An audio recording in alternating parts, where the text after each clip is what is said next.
O programa está oficialmente aberto hoje, dia 29 de julho de 2025. Você está no canal Cuesta Verde Jornalismo de Verdade. Você gostaria de ter um bar? Sim, de ser o dono de um boteco? Ou para você que já é do ramo, apenas mudar de endereço? Talvez adquirir mais um estabelecimento gastronômico para o seu império? Bem, o Naldos Bar está à venda. Sim, o meu amigo Naldo quer se aposentar e por isso está vendendo o seu bar. Bar que fica em um ponto privilegiado, na divisa entre Santos e São Vicente, junto aos tambores. Com detalhe, por se tratar de um estabelecimento tradicional, você estará adquirindo mais do que um bar, estará adquirindo uma história. Logo, entre em contato com o Cuesta, que eu faço o meio de campo entre você e o Naldo, ou vá diretamente lá. Sendo que o contato do Cuesta e o endereço do Naldos Bar estão na descrição. É isso aí, gente. E amanhã eu estarei lá na hora do almoço para comer uma deliciosa feijoada. Aquela feijoada com uma réstia de coentro, gente. Vamos lá, gente, pra gente bater um papo, trocar uma ideia. E, dito isto, livro de oração em mãos, quem não tiver mãos em posição de prece e muito respeito, que respeito é bom e a divindade gosta. Página 70, oração ao Senhor. Ó Senhor, El Cantare, fonte de todas as luzes, de todas as forças, de todas as sabedorias, de todos os amores, dai-nos a luz, dai-nos a força, dai-nos a sabedoria, dai-nos o amor. Ó Senhor, nosso Pai, protegei a terra, planeta do amor. Protegei-nos de todos os males, dai-nos o futuro. Ó Senhor, muito obrigado por nos dar a luz. Agradecemos de coração.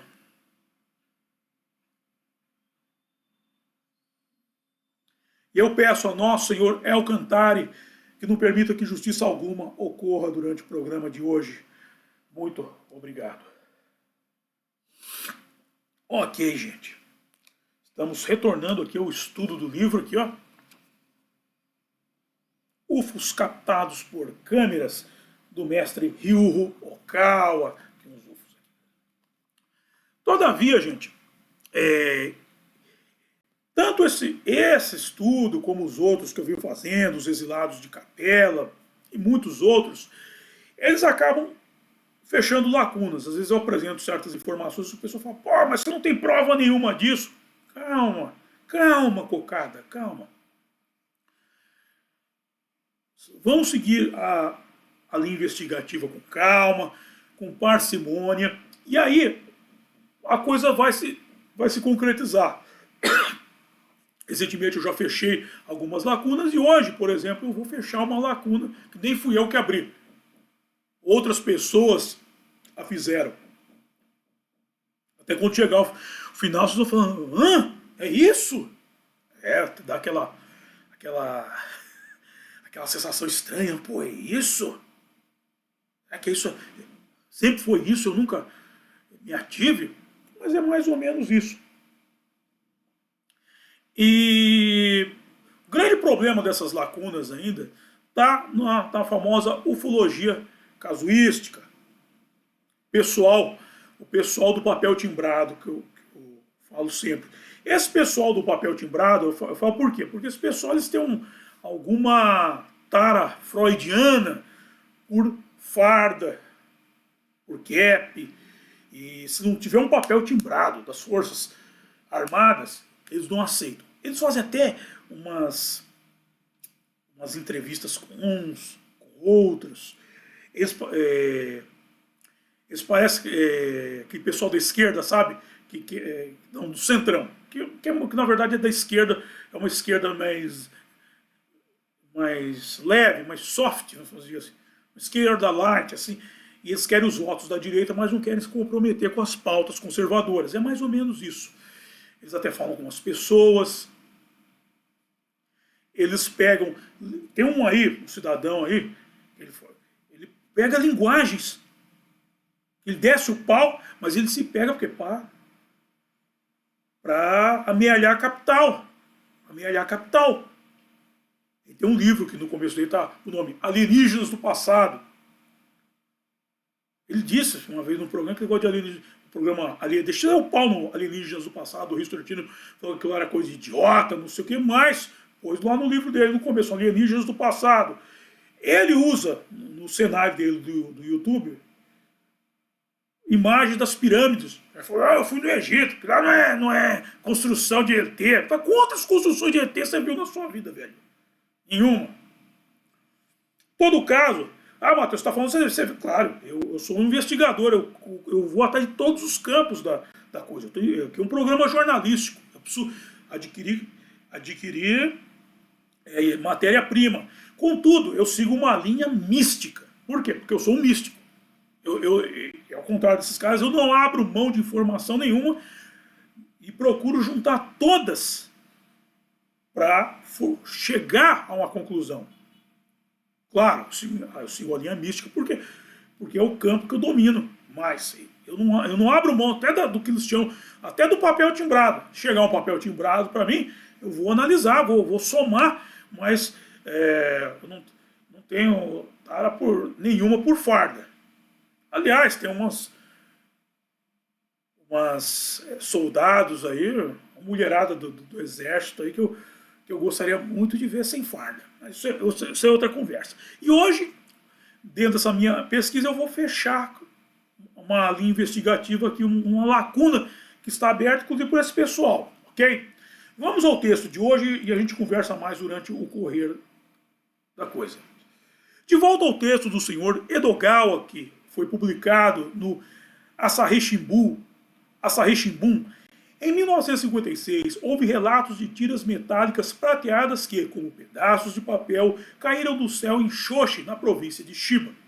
Todavia, em 25 de janeiro de 2025, no site Note, publicado foi o artigo alcunhado de "Um OVNI veio a Shoshi", lendo nele que o evento conhecido como Incidente Shoshi, na comunidade ufológica, teria ocorrido em 7 de setembro de 1956, hora que, por volta das 7 horas e 30 minutos da tarde do dia 7 de setembro, um instrutor e 30 alunos da escola primária Shoshi, número 4, que estavam observando Marte na cidade de Shoshi, na província de Chiba, viram um disco voador voando sobre Shoshi em direção a Kashima, no sul.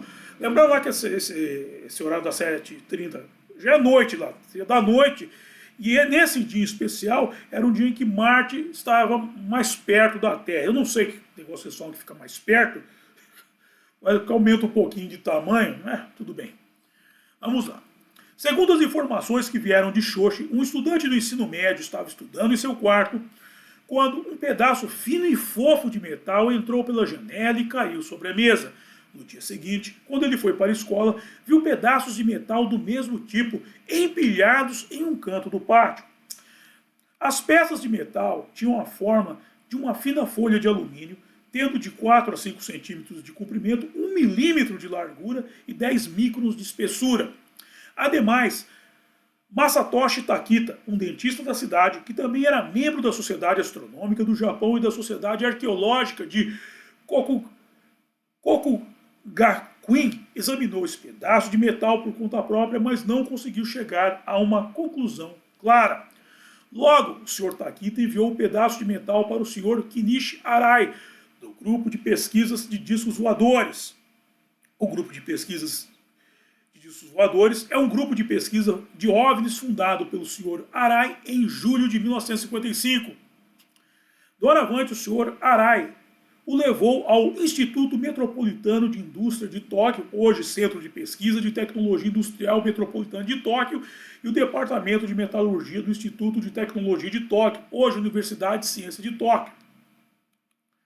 Resultado, verificou-se que os fragmentos de metal eram feitos de alumínio e chumbo. Só vou fazer um adendo aqui, que a questão é a seguinte: normalmente esses materiais oriundos de naves, eles têm uma composição de alumínio muito grande. O alumínio é um material preponderante. Eu lembro até ter um capítulo do Jornada nas Estrelas, que eles viajam no tempo para pegar uma baleia que precisa levar para uma conversa fiada. Eles transformaram o filme numa panfletagem ecológica. E eu lembro que eles precisavam de um material, um um tanque para levar a baleia, uma piscina gigante, e eles não tinham dinheiro, então ele deu para o cara a fórmula do alumínio transparente. Então eu sei que o alumínio é uma coisa que tem alguma relação com essa coisa alienígena, não sei porquê.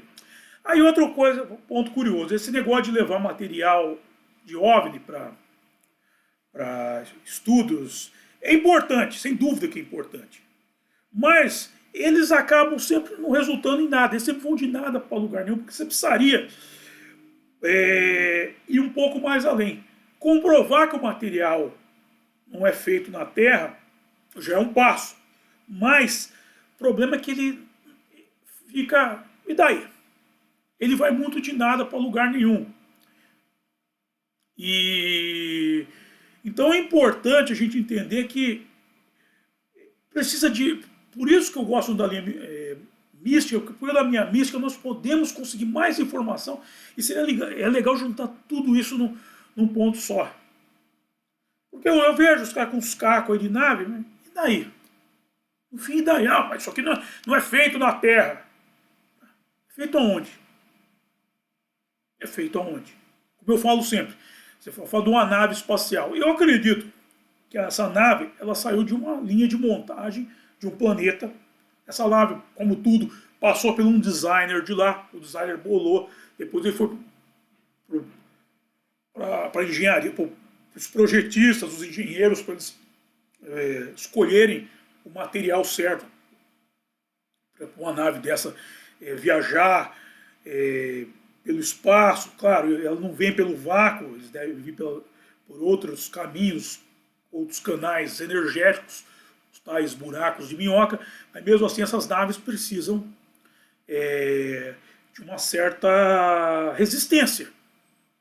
E é engraçado que eles chegam aqui na Terra e muita gente fala, mas essas naves não são fortes, como é que cai pedaço?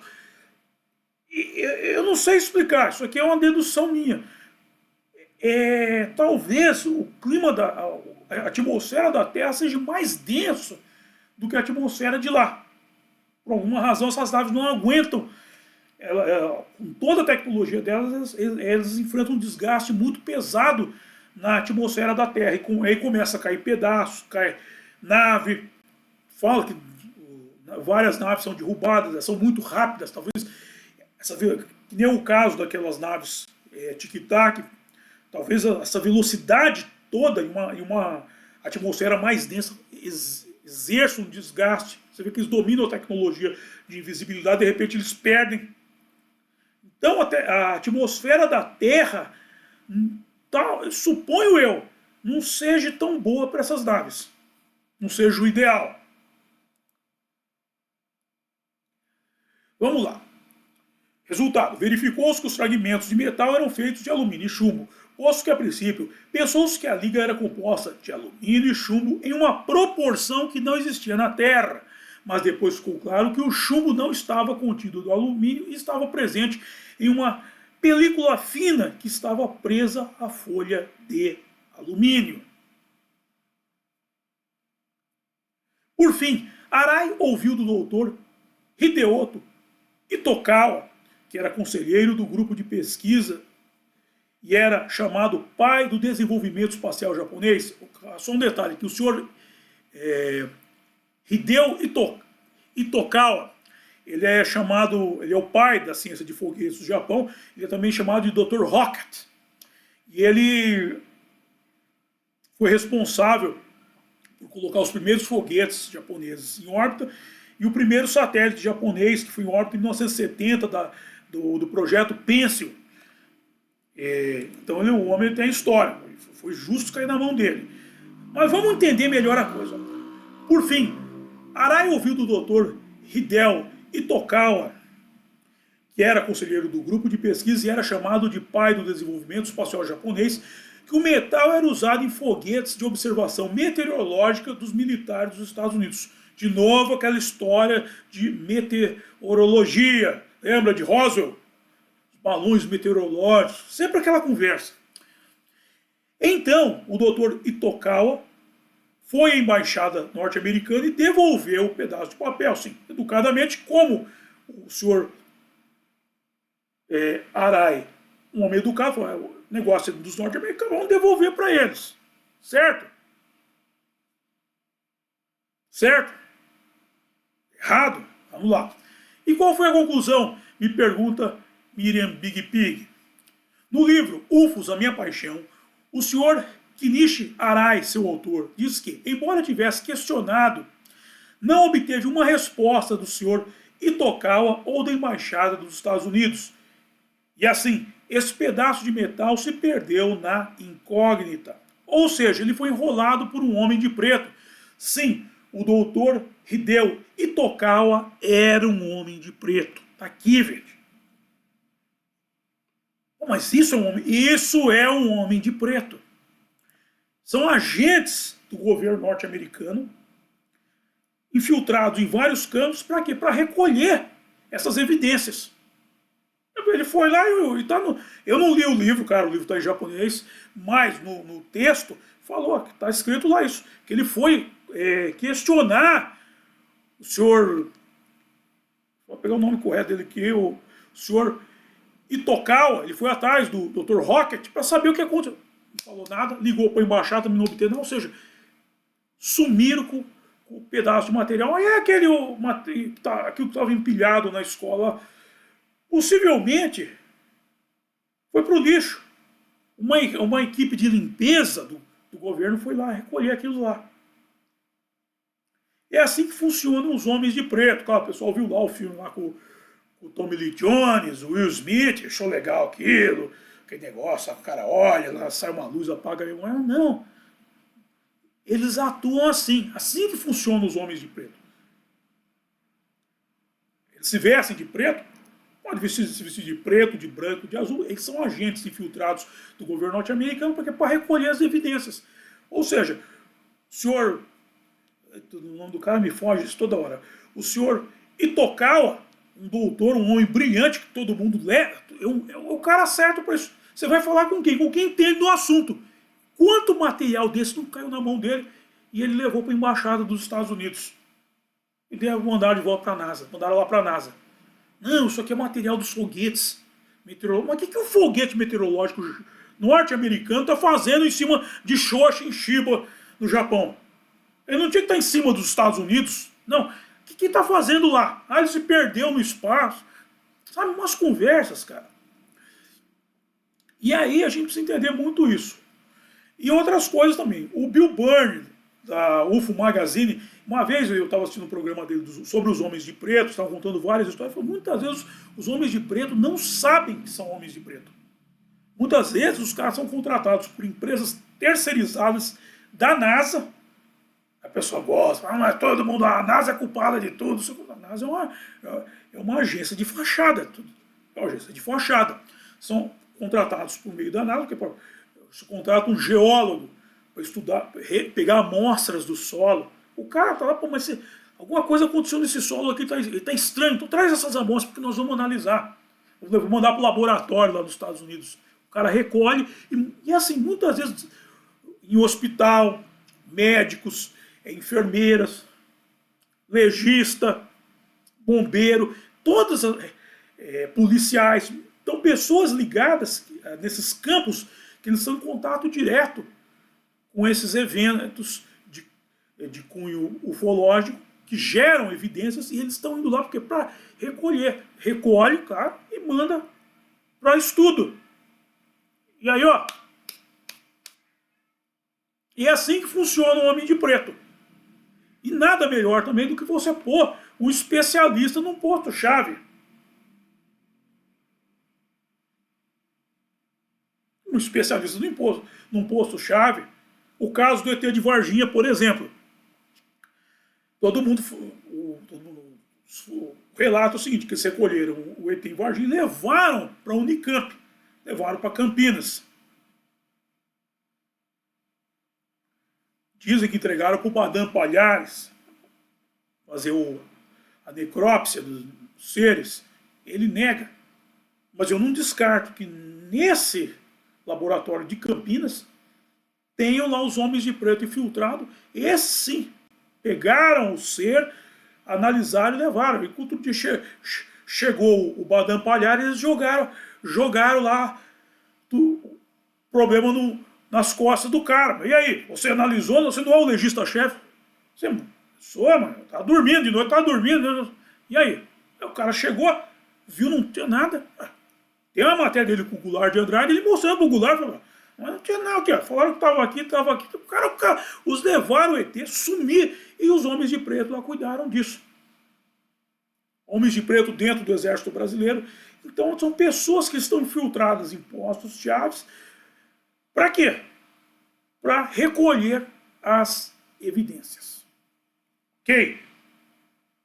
Dito isto, eu encerro o programa de hoje. Então vamos para a hora de passar o chapéu, que é a hora que eu mais gosto, é a hora que vocês mais gostam também, que é a hora em que eu ganho uma graninha. Bem, na descrição do programa eu estou disponibilizando os métodos de arrecadação de fundo por via direta e via indireta. Por via indireta aqui o meu livro, A Máquina da Verdade. Nesse livro, Menino Veste Azul e Menina Veste Rosa. Pode dar para a molecada, que a molecada vai gostar. E olha, presente para o Dia dos Pais, gente. Agora, o romance A Saga de Kid Winchester. Está chegando o Dia dos Pais. Dê para o seu velho A Saga de Kid Winchester, para ele ler uma leitura, ele se deliciar com uma leitura mais picante. É um livro bem picante, que é a história de um anão que é ator pornô. Pô. Seu pai vai gostar, cara. Vai ter umas ideias diferentes. Aproveita. Dá para o seu pai um livro desse que ele vai gostar, hein? Aí tem o curso Fundamentos do Exorcismo. E aí vamos para a arrecadação de fundos por via direta. Ao apoia-se do blog O Mochileiro Místico, o Pix, para você já mandar verba para cá. Ah, e hoje eu fiquei sabendo de uma novidade, gente. Estamos sendo assistidos em Salvador, cara, na Bahia. Em Salvador. Estamos com audiência em Salvador, na Bahia, hein, gente? Quero agradecer aos soteropolitanos. E, gente, vamos contribuir aqui com o Cuesta. Força aí, gente. Quem sabe? Eu estive uma vez em Salvador, eu gostei muito. Eu gostaria muito de voltar para lá, fazer um programa lá de Salvador. Quem sabe? A gente faz tendo um investimento bom. Eu faço uma transmissão ao vivo lá no Farol da Barra, dentro do Farol. Lá embaixo, lá dentro do Farol. Eu posso fazer uma graça lá embaixo com a turma e lá em cima faço uma transmissão, aquela vista. Nossa, lá é muito gostoso. Então, gente, soteropolitanos, sejam bem-vindos ao Cuesta. O Cuesta é de Santos. Eu estou radicado em São Paulo temporariamente, mas o Cuesta é um patrimônio da humanidade, é um patrimônio nacional e da humanidade, que nosso é um canal de busca da verdade, e a verdade é universal. Como diria o grande Bolsonaro, João 23,14, com essa verdade, a verdade vos libertará. Mas a verdade, está falando ali, é Cristo. Sim, naquele entendimento. Contudo, a verdade a verdade, ela é um conceito universal. Que a verdade, o que é a luz. E aí você pode entender. A luz, o que é? Aquilo que afasta as trevas, ou seja, mostra o que realmente existe. E vamos para Salvador. Ok, gente? E eu sei que Salvador tem bastante história ufológica. Quem sabe a gente não faz um programa ufológico, aí faço uma investigação em Salvador, fico uns tempos. Até vou morar em uns tempos, a gente fazer uma investigação. Só gostaria de morar em Salvador por uns tempos aí. Bem, dito isto, então tem o Apoia-se do meu canal Mochileiro Místico, o Pix, você já mandar sua contribuição para o Cuesta, e o PayPal para os acólitos do estrangeiro, gente. E aí tem o link da boutique do Cuesta para você comprar a sua beca de conservador, o link de Com Letras de Mateus, o meu álbum de rock em parceria com Renato Pop, e o link do contato do Cuesta, para você mandar suas dúvidas, sugestões de pauta e pedir o contato do Naldo. Aí eu ponho vocês em contato com o Naldo. Bem, na sequência tem os links, por enquanto, do grupo do Cuesta no Facebook, do grupo do X, o Pravda Conservador, e o grupo do Cuesta no WhatsApp. Gente, entre no WhatsApp, que é o método mais rápido de vocês obterem a produção do Cuesta. ok? E por fim, Naldos Bar, o ponto de encontro dos acólitos, que é o endereço, se encontrar lá, comer uma feijoada amanhã, bater um papo. Você quer empreender, já aproveita para conhecer as dependências do Naldos Bar, já ver o que você vai reformar, o que você vai pôr, vai tirar. Aproveita aí, gente. E atenção, próximo evento, Denilson, todos os carros, Denilson, atenção, próximo evento, Os Segredos do Mundo Espiritual por Ryonosuke Akutagawa, O Fio da Aranha, Profundezas do Inferno, no sábado. Aqui tá da Terra, no sábado é dia 2. É no sábado, dia 2 de agosto de 2025,